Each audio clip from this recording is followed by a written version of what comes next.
clean, nuclear-free state or country than President Saddam. Even in white Iran and Iran in the White House. But first Iran must come clean. They have no more nuclear weapons. And that's what the president is focusing on his trip during the summit in the Hague, Netherlands. Once again, this is going to a light at the Department of State in Washington, D.C. And spokesman, Kelly Bruce, will discuss these issues. So, thank you.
Good enough. Yeah. Not complaining.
That's Alex.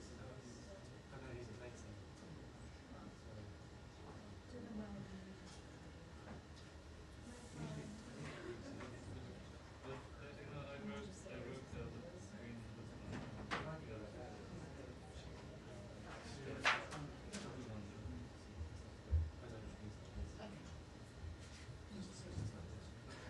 Tell me about that.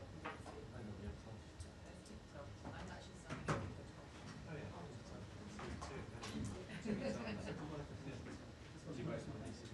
Yeah, I mean, I'm usually white perfect time for me on leave. Like hit those 12 days. Yeah. Very good time. Sure.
liked your Christmas suit the best. I have pictures of it. Showed you the picture. Yes. So you're gonna watch Christmas. This is today's the day.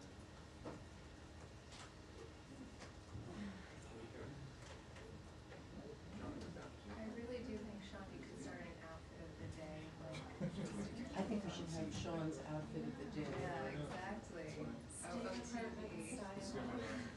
The State Department stylist. Famous last. You and Matt could compete, although I don't think Matt's gonna be. No, that's something I would not. Famous. I can't, I couldn't win. Did anyone go to NATO? Especially considering what would be a one-day trip. A half of a day. Keep the engines I kind of wondered if it had been. Instead, we're all baking in DC. Squeeze mints.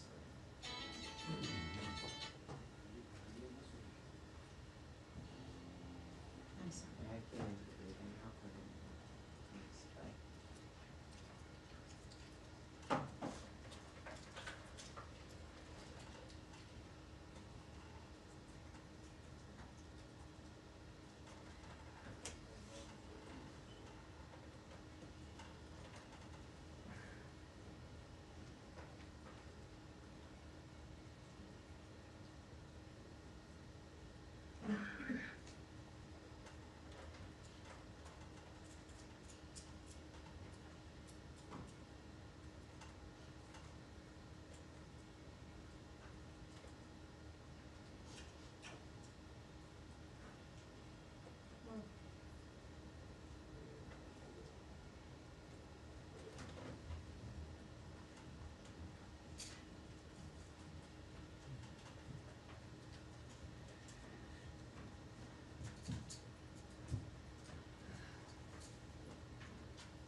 Thank you, ma'am.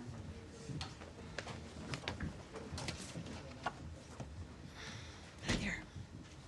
Hi, everybody. Thank you for coming. Appreciate you being here. I'll get mad at Fox when they try to come in here late. All right, you guys. Of course, a few comments here as we begin on this Tuesday. The past few days have proven that President Trump means what he says. America can be proud that we have a president who puts America first and is a peacemaker. As he said on his Truth Social, both Israel and Iran wanted to stop the war equally. It was my great honor to destroy all nuclear facilities and capability and then stop the war. Now, an update on the State Department's 24/7 efforts to assist U.S. citizens throughout the Middle East. The department has provided information and support to over 27,000 people seeking guidance regarding the conflict between Israel and Iran. The vast majority of people we are in touch with are seeking information, which we provide regularly. The State Department began assisted departure flights from Israel on June 21st. Flights have departed Israel with hundreds of U.S. citizens and lawful permanent residents and their accompanying immediate family members. We are grateful to our partners in the region and around the world for welcoming American citizens. We also extend our deep appreciation for the government of Qatar's cooperation in the defense of the Udeid Air Base, as well as our deep appreciation for the the Al Udeid Air Base, as well as the deep appreciation for the American men and women in uniform who are there and for the vital role they continue to play for U.S. and regional security. Yesterday, Iran launched several missiles against AUAB. Many of those missiles were successfully intercepted due to the combined efforts of the U.S. and Qatari armed forces. Thankfully, No Americans or Qataris were hurt. In further announcements today, Secretary Rubio has landed along with the president at the NATO summit at The Hague. As the secretary has noted, under President Trump's decisive leadership, we're driving historic change at NATO. Also this week, the United States will participate in the 55th Organization of American States General Assembly in Antigua and Barbuda, where we will engage with regional partners to advance our shared goals to make for a safer, stronger, and more prosperous hemisphere. Deputy Secretary of State Christopher Landau will lead the U.S. delegation, reinforcing our commitment to supporting Rosa Maria Paya's candidacy to the Inter-American Commission on Human Rights, addressing the crisis in Haiti, and countering the influence of the Chinese Communist Party in the Western Hemisphere. In addition, today, the Department of State's Rewards for Justice program announced a reward of up to $5 million for information leading to the location, recovery, and safe return of Mahmoud Shah Habibi. Mr. Habibi was abducted and detained by the Taliban's General Directorate of Intelligence on August 10, 2022. He has not been heard from since that time, and the so-called Taliban government has not yet provided any information about Mr. Habibi's whereabouts or condition. We encourage anyone with information on Mr. Habibi to contact +1 202 702 7843. That is +1 202 702 7843 via Signal, Telegram, or WhatsApp, or go to rewardsforjustice.net. That again is an up to a $5 million reward for Mahmoud Shah Habibi for his safe return.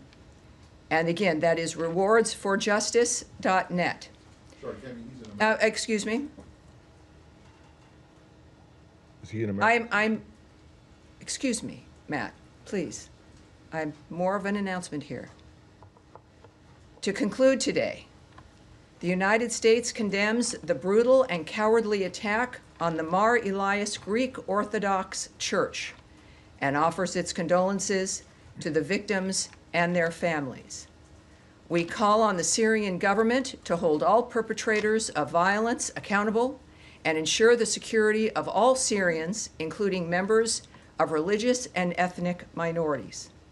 As Ambassador Barak has said, the United States continues to support the Syrian government as it fights against forces seeking to create instability and fear in their country and in the broader region. And now I will take your questions. Sorry, Daphne, please. Thank you. Sure. Just on Israel-Iran, Trump has said that he was unhappy with both sides for breaching the ceasefire deal, but particularly frustrated with Israel. Does the State Department have concerns about whether this truce will hold, and what conversations is Secretary Rubio having today with counterparts about this deal? Yes, as I noted in my announcement, and actually what, of course, we always appreciate about President Trump is you never really have to guess at what he's thinking, which is appreciated. One of the most transparent men we've known. Americans in the world have watched all of this unfold, I think, in a very clear way, and certainly with the leader of the free world, of the world, really, essentially, in Donald Trump, making it clear his opinion. And this is what also, I think, keeps things moving. With any ceasefire dynamic, it's fragile. And in the meantime, of course, things did come together, and there has been quiet in that region. He did make clear his feelings about that, but as I mentioned in the opening, that he said, just a couple of hours ago, both Israel and Iran wanted to stop the war equally. It was my great honor to destroy all nuclear facilities and capability and then stop the war. So obviously, the president has believed from the beginning that diplomacy can stop wars, that it is the thing that we should rely on. He leaned into that, and it's continuing to work. This is a dynamic now that is in play and is, I think, steady, as he has, I believe, also recognized based on his comments. And then on his Yes. comments about China being able to continue to purchase oil from Iran, How did this come together? Was this part of the Israel-Iran ceasefire deal? And what does that look like going forward? Will sanctions that have been imposed be lifted? Will there be waivers? How does that look? Those are all very good questions. Yes, and it's obviously a very fast-moving, we've used the word fluid here many, many times, a very fast-moving environment. The president has signaled what he expects, what he is looking forward to. This is a cabinet and a government that acts to the nature of what he says and what he wants. And in this case, of course, I'm not going to discuss what that process will be, the nature of any of the applications via the various departments in this government. But clearly, we are focused on making sure that that guiding hand of President Trump prevails and moves this government forward. So we will have to wait and see when it comes to what that ends up looking like. All right. Yes, Andrea. Well, just to follow up, Yes. does that mean, just to translate, are we lifting sanctions? Has anything happened to make that possible?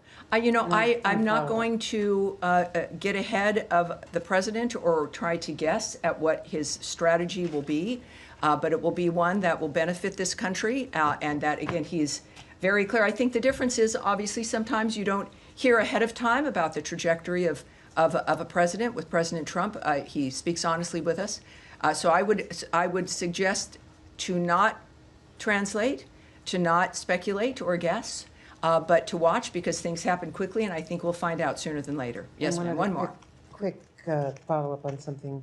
You quoted the president as saying, "It was my great honor to destroy all nuclear facilities to stop the war." As far as we know, the bomb damage assessment has not been done. The Joint Chiefs Chairman was talking about how long it might take. Do we have something more conclusive about destroying all of the nuclear facilities? Well, a conclusive comment for me would be coming from the President of the United States. I have great admiration for you, Andrea Mitchell, but I think he might know more than you do at this point, more than I, more than any one of us here. At the same time, obviously, the information that we receive, that the American people receive, which will be public, will take some time. But President Trump has indicated his pleasure at the success of that raid, which obviously was very limited in scope. And that's a very good point, I think, at when it comes to the nature of what's occurred, and I'm pleased that the president is pleased. Sean Tandon. Sure. Could I pursue that? Another comment from the president this morning, he was saying that basically stop the bombs was the message that he sent to the Israelis. Does he believe that the Israelis complied with this? Is he happy with how it turned out? Well, I think that there's early on, and again, I'm here at the State Department. I know my colleague Caroline is very articulate and clear on the nature of the president whom she represents and the State Department at the White House. But I think when we clearly look at the nature of how the day has transpired, there was some activity back and forth, and that has stopped, and the ceasefire has taken effect, and the president is pleased. So I think we can take that as an indicator of his feeling about it at this point. Sure. One more. And I mean, they're both statements both from Tehran and from Jerusalem and Yes. Tel Aviv today. But I mean, one of the things that from the Israeli military chief was saying that this is just a phase, and they reserve the right to go back in. I mean, do you think that's consistent with the call for a ceasefire in terms of the Israeli statements on this? Well, I think the statements that we've looked at that we care about are the fact that both, certainly Israel has agreed to the ceasefire. And we believe there's a statement from Iran that has done so as well. So those are the statements that we care about. All right. Yes, sir, in the back. Right there, sir. Yes, sir. Thank you, Tammy. Obviously, pretty epic diplomatic developments last night. Yes. Can you walk us through any of the diplomatic steps that were taken that led to the ceasefire, and specifically Secretary Rubio's role? What are some of the ongoing efforts to make sure the ceasefire sticks? And then a separate but related question. The President spoke this morning about the great trading potential with Iran. Does this administration envision a broader rapprochement with Tehran that could lead to diplomatic ties being established, even the embassy being reopened?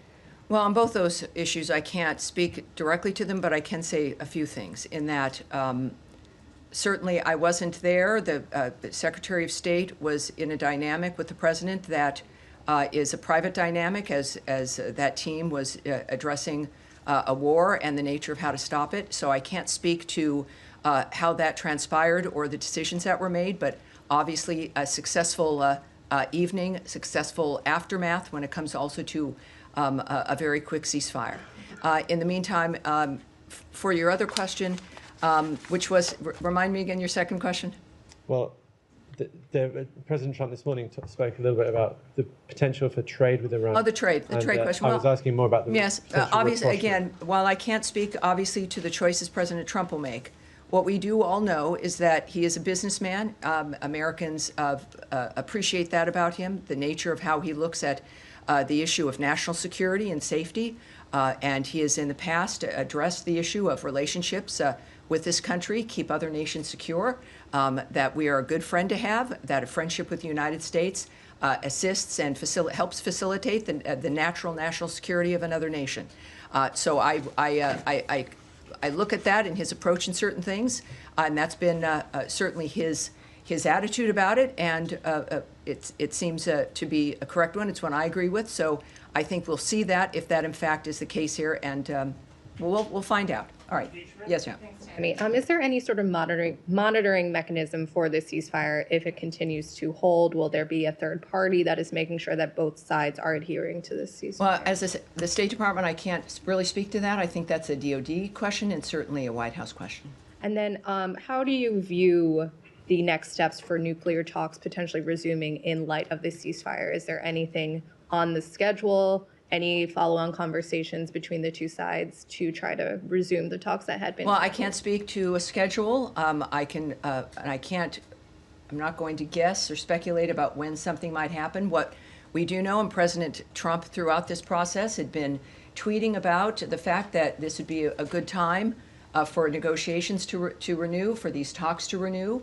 Of course, with some disappointment that it got to this point. He has been committed to diplomacy and to discussions. Obviously, he's displayed that for these last 5 months, and I would think that has not changed. So the commitment, not just from President Trump, but also from Secretary Rubio, to minimize the need and go out of your way for the need to not engage militarily, is clearly a hallmark for him and his view of national security and foreign policy, as it is for Secretary Rubio. And I would expect that approach and that commitment to remain the same. Impeachment? Yes, go ahead. Thanks, Tammy. Just to follow on that, over the weekend, the president, many other cabinet members, they said that the strikes by the U.S. military on Iranian facilities had obliterated the nuclear program. Because of that, do you see that as buying more time for these negotiations to play out? Has the urgency at all changed? And there are reports that Qatar has tried to mediate nuclear talks, try to restart those. Are you receptive of Qatari efforts at this point? Well, that's not something I can address in any detail at all. I do know that the president was very confident in his assertion of the destruction of those sites. That was necessary because of the point that he's had from the start of this, which is that Iran cannot have a nuclear weapon. That has been a very singular, clear point, and the understanding is now they're not going to have one. And that clearly might open the door for the people involved in those kinds of decisions about how to move forward. But that was, and the strikes indicated that. It was a very distinctive, limited strike regarding the issue that was in the forefront of the president's mind, that he made clear over and over again, that they will not have a nuclear weapon. And now they will not have a nuclear weapon. How we move forward from here is up to the President of the United States. Saeed, yes, sir. Thank you. Now that we have the ceasefire between Iran and Israel seems to be holding, are we likely to see renewed efforts to have a ceasefire between Israel and Hamas in Gaza? I mean, just for figures, Tammy, maybe 400 people got killed in the exchanges between Israel and Iran. In the same period, like 700 Palestinians have died, many of them at the aid distribution center. Yeah, this is why, and we are reminded about why the ceasefire efforts are important. It is a reminder about why the president, and why we're lucky for President Trump to be our president and for Secretary Rubio to be focusing on changing the status quo on this planet and changing the old dynamic of wanting new ideas. It has been his hallmark from the start, and that has not changed. What we can say, and just as a reminder, Saeed, there is a deal on the table. Hamas must stop acting recklessly and accept it, As Special Envoy Witkoff has said, Hamas's recent response to the offer was totally unacceptable and only takes us backward. It hasn't been that long, right? A lot of stuff is happening in a short period of time. But the fact of the matter is that we've never stopped working for a ceasefire in the Gaza Strip. We've never stopped wanting that to end, to get us out of that repetition of something that has certainly made the first victims, the people of the Gaza Strip, and then everyone else. It's a reflection of what needs to end and what has been the problem. President Trump has made clear to, in this case, Hamas specifically, that they will face consequences if they continue to hold hostages, which they do, including those who have already passed away and those who are still living. Hamas has rejected repeated ceasefire proposals and therefore bears sole responsibility for how this is continuing. Saeed, if you have a chance, I don't know if you do in your work, to pose the same question to Hamas. It would be, you could, I hope you might be asking them. I'll do it through my articles. I have no direct communication. All right. Yes, sir, there in the middle here. Yep. Thank you very much. President Trump has long said that Iran should not have nuclear weapons. That is correct. That is clear. Do you think it is important for Iran to change its foreign policy because the U.S. always says it is the biggest state sponsor of terrorism and destabilizing region? I obviously can't speak to what's in the mind of the so-called leadership of Iran. I do know that the future of Iran is in the hands of the Iranian people. And whether or not certain individuals change their approach or belief, I think what has happened, the whole world has noted that the world has changed and that nothing will be the same. And how that plays out, we are very lucky that we have President Donald Trump, Secretary of State Marco Rubio, and a cabinet that is united in the nature of what we're trying to do for the next 3.5 years. One more, yes, sir. One more. And please. Kurdistan regional government leadership and strongly welcome President Trump's statement about peace. Do you want to comment on it? Well, no, there's again, things are happening and moving along so quickly. Obviously, everything in that region, in the Middle East, has changed. And we will have to see where those who are leading this charge and this change, again, the American leadership here with Trump, Rubio, and J.D. Vance, of course, just strong leadership across the board. We're very lucky, as we've seen also with Secretary of Defense Pete Hegseth. We are very early in this administration. Think about it. We are in the middle of June, and we've seen the results now of men and women who are focused. So we'll see, for the Kurds and others as well. Yes, sir. Thank you, Tammy. 2 questions for you. Number one, especially considering the Secretary is now at NATO. Yes. Does the Secretary feel like European allies had America's back to the extent that they should in this Iranian operation? I'm not talking about militarily, but from a general support standpoint, beyond just platitudes of concern about the Iranian nuclear program, do you feel like you got backing from Europe on this? Well, I'm not going to comment or speculate on the feelings or assessments of our partners in any kind of dynamic. That's between them. It's about the leaders of the world. Right now, what I can tell you is that President Trump and Secretary Rubio are right there in The Hague at NATO for conversations with our partners throughout Europe. And I think that everyone expects that to be very successful. It's going to be a very exciting time. It's a perfect time for those conversations to be had. I'm not going to speculate on the nature of those any conversations or, again, speculate on the feelings of people either. Second question for you. Yes, sir. In terms of regime change in Iran, the initial message coming out of the administration was, we're not after regime change, we're after the nuclear weapons program. Then the president remarked today, regime change is not a good idea because of the chaos that it would cause. So what is the administration, specifically the State Department's message here to Iranians who are suffering under the oppression of the regime? How do they move forward, does America have their back, considering the president said regime change is not a good idea right now? Well, again, that's in the perspective certainly of the president and what his actions, he feels what actions are important, what our intentions were. It was very clear from the start, from the very beginning, For years, the president has spoken about the problem of Iran and how they can't have a nuclear weapon. This is not a new idea, and it's certainly a globally held idea. But we've said here at the State Department repeatedly in a number of different dynamics that the fates of countries belong in the hands of the people in those countries. That is the overriding general message of the Marco Rubio State Department. It is the kind of thing that when we think about, not just democracy, but the nature of the decision of citizens to decide what kind of leadership they want. That is what our position is for certainly Iran and every other country on this planet. Yes, sir. Yeah, thank you, Tammy. 2 questions, one on Iran. Have you received any signals or message from Iran that they are willing to come back to the table?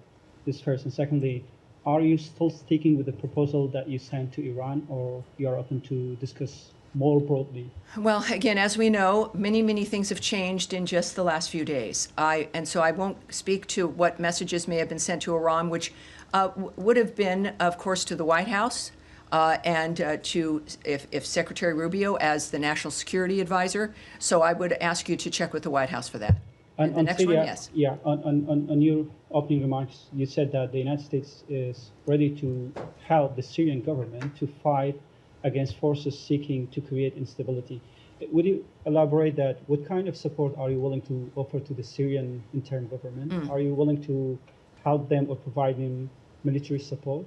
Well, I think already we know, of course, of the assignment as a special envoy of Ambassador Tom Barrack has been a very clear indicator of our commitment to helping Syria be able to be a functional and steady and stable government.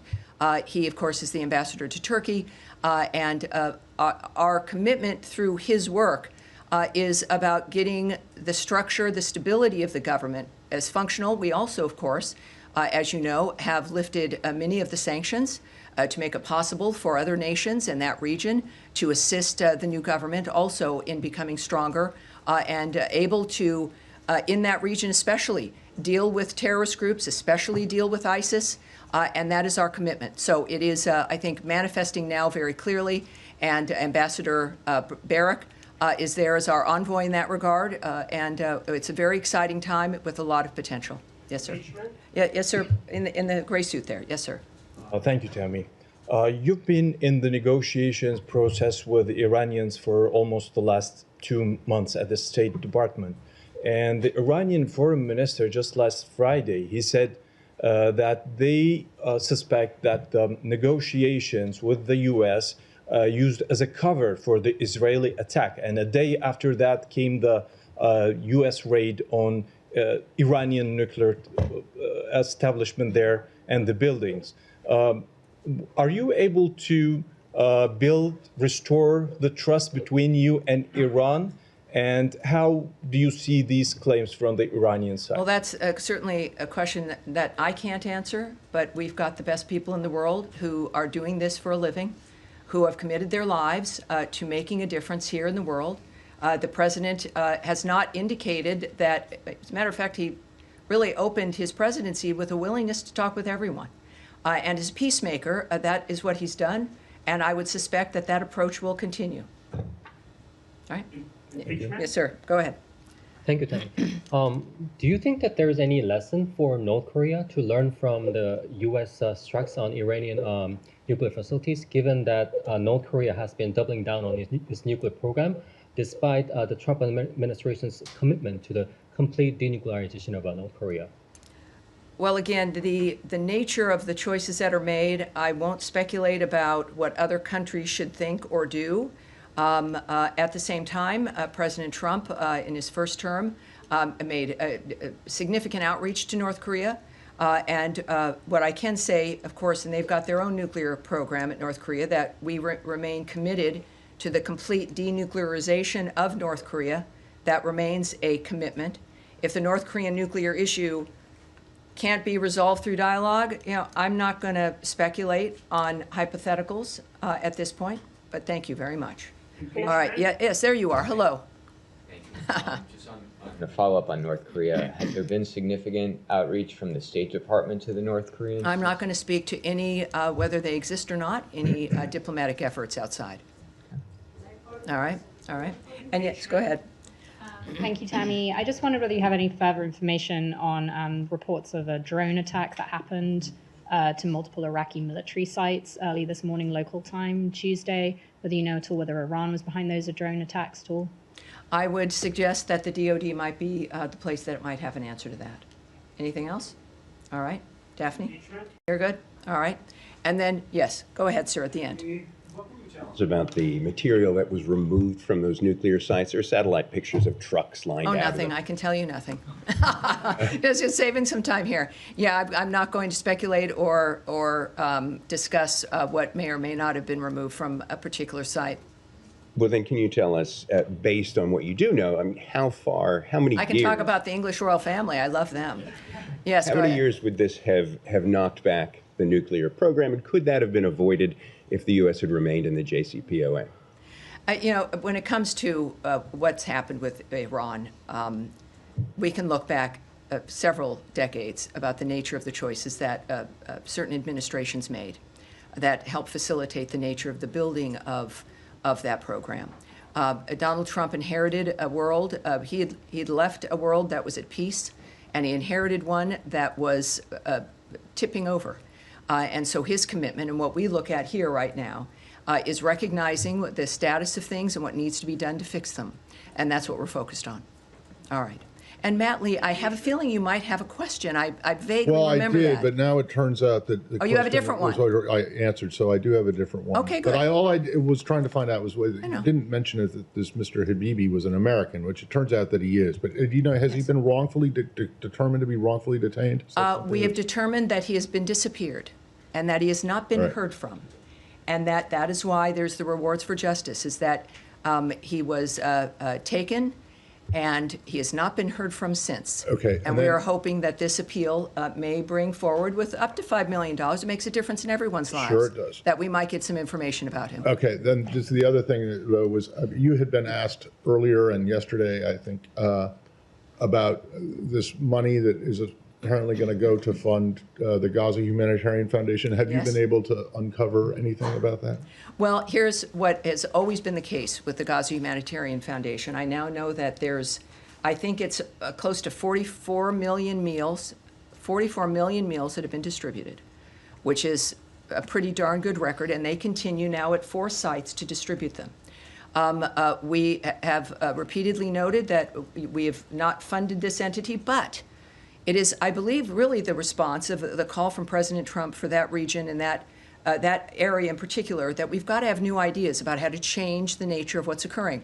The region has stepped up, other nations have stepped up, agreeing that the situation in Gaza has to be dealt with differently. We have to refuse to let it continue.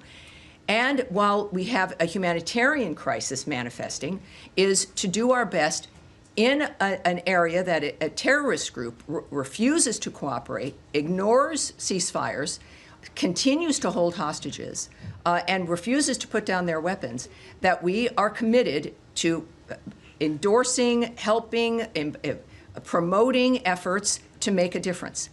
When it comes to how that will manifest for the GHF, I can't say right now, but again, it's nice to know that 44 million meals have been distributed. That, like everything else for the last few days in the Middle East, everything has changed. How that manifests in the Gaza Strip is yet to be determined, but I'm sure we have another briefing on Thursday, and who knows, we'll have something new at that point as well. All right, yes, go ahead. And this will be Tammy, this weekend, Keith Kellogg went to Belarus and it secured the release of 14 political prisoners. Do you have any more details on those efforts? And did the Lukashenko regime get anything for releasing these prisoners, sanctions relief? I do have a few things I can say to you about that. And this is the condition of our world. This is a huge story, and it really is, comes up later, but it tells you the nature of what's transpiring. While in Minsk, the U.S. delegation led by General Keith Kellogg, Special Presidential Envoy for Ukraine, met with the leader of Belarus and his team. Special Envoy Kellogg discussed the Russia-Ukraine war and how President Trump is pushing hard to stop that war and end the killing. And Deputy Special Envoy John Cole led the discussions on U.S.-Belarus bilateral relations, which resulted in the release of 14 long-held political prisoners from Estonia, Japan, Latvia, Poland, Sweden, and Belarus. And that is the result of what you can do with diplomacy, with envoys, and with a commitment to peace and freedom for people around the world. And we are blessed to have President Trump as our president, the wisdom of the American people, and of course, Marco Rubio is our Secretary of State. We are 5 months in or so to this administration, and it's an honor to be here. Thank you, everyone. I'll see you on Thursday. Thank you.